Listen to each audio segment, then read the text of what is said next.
نحمدہ ونصلی علی رسولہ الکریم اما بعد۔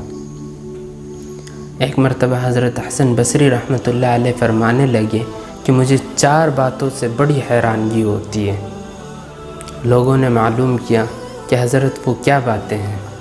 حضرت حسن بصری رحمۃ اللہ علیہ فرمانے لگے کہ ایک شخص تھا، اس کے ہاتھ میں چراغ تھا۔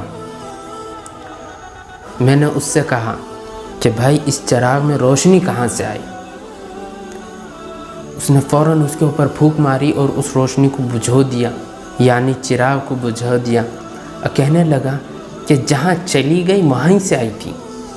حضرت فرماتے ہیں کہ مجھ کو اس نے جو حاضر جواب مجھے دیا، مجھے آج بھی اس سے بہت حیرانگی ہوتی ہے۔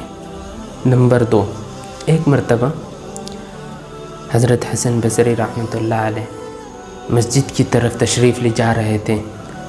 10-12 سال کی لڑکی تھی، وہ بازار سے کچھ سامان خرید کے واپس آ رہی تھی۔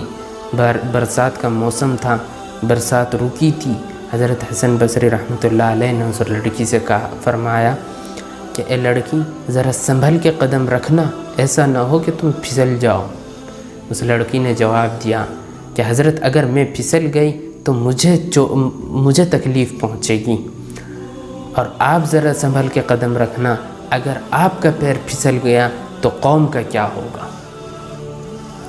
حضرت حسن بصری فرماتے ہیں کہ اس بات سے مجھے بڑی حیرانگی ہوئی۔ نمبر 3، ایک مرتبہ حضرت حسن بصری رحمۃ اللہ علیہ نے ایک مخنث کو دیکھ لیا۔ اس مخنث نے سمجھا کہ حضرت حسن بصری رحمۃ اللہ علیہ نے مجھے پہچان لیا۔ کہنے لگا کہ میرے راز کو کھولنا نہیں، اللہ تبارک و تعالی قیامت کے دن آپ کے راز کے اوپر پردہ ڈال دیں گے۔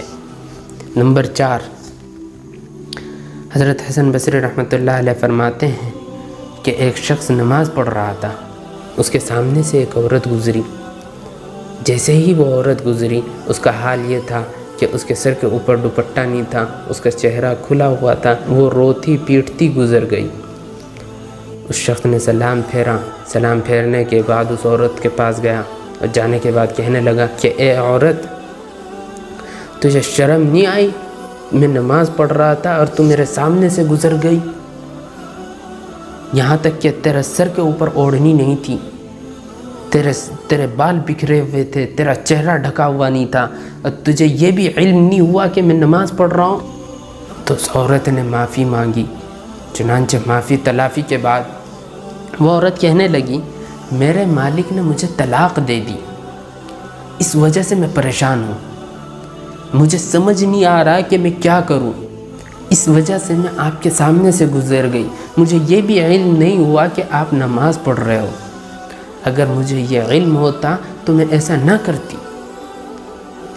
یہ تو میرا حال ہے کہ میرے مالک نے، میرے شوہر نے مجھے طلاق دی، میں اس وجہ سے پریشان ہوں، اور تم اپنے مالک سے روبرو ہو رہے ہو، تم اپنے مالک کے سامنے نماز پڑھ رہے ہو، اور تمہارا یہ حال ہے کہ تمہیں یہ معلوم ہو گیا کہ تمہارے سامنے سے ایک عورت گزری ہے، اور تمہیں یہ بھی معلوم ہو گیا کہ اس کا سر کے اوپر دوپٹہ نہیں ہے، تمہیں یہ بھی معلوم ہو گیا کہ اس کے بال بکھرے ہوئے ہیں، تمہیں یہ بھی معلوم ہو گیا کہ اس کا چہرہ ڈھکا ہوا نہیں ہے، اور تمہیں یہ بھی معلوم ہو گیا کہ وہ عورت رو بھی رہی ہے۔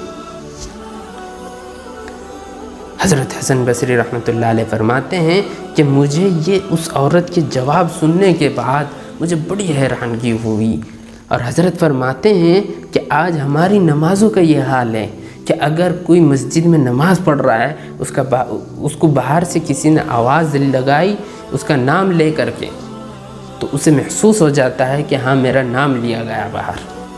یہ تو حضرت فرمایا کرتے تھے۔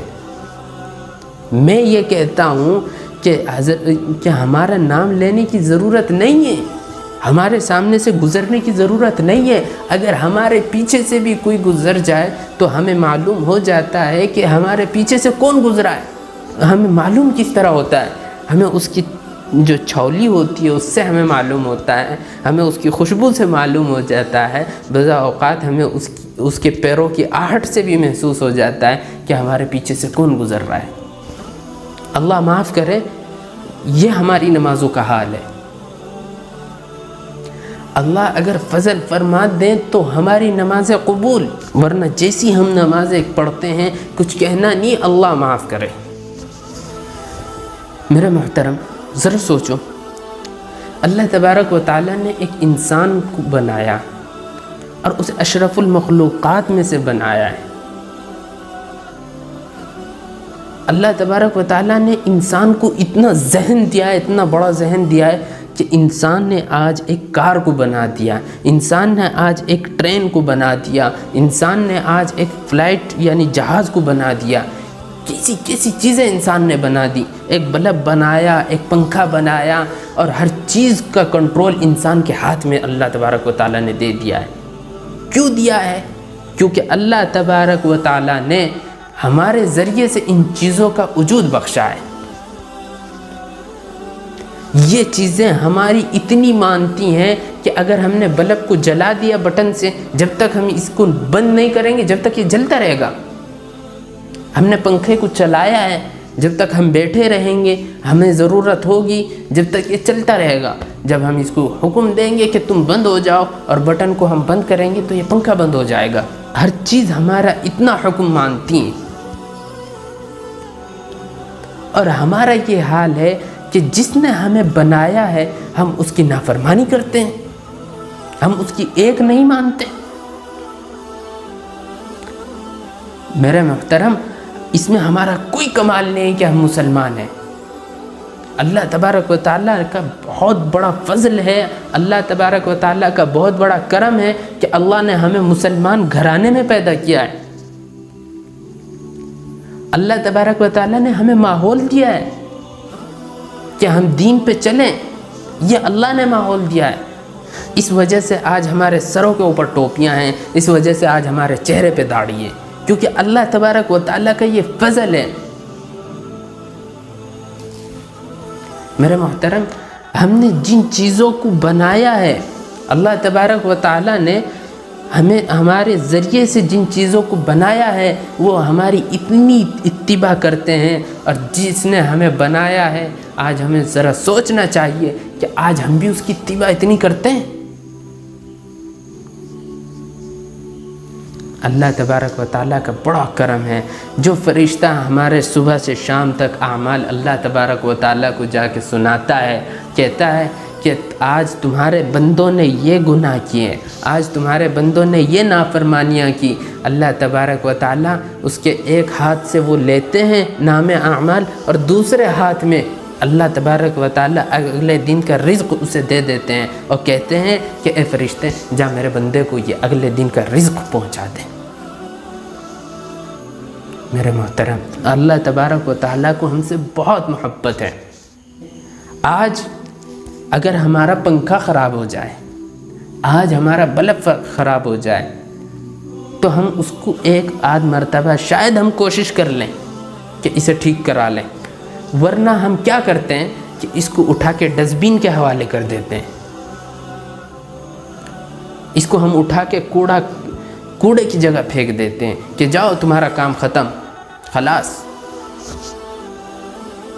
میرا محترم، یہ ہمارا حال ہے، اور جس نے ہمیں بنایا ہے ہم اس کی نافرمانیوں پہ نافرمانیاں کیے جا رہے ہیں۔ کبھی ہم نے سوچا کہ اللہ نے ہمیں کبھی کوڑے کی جگہ پھینکا ہے کہ نہیں یہ بندہ تو گنہگار ہے، اسے اٹھاؤ اور ختم کرو؟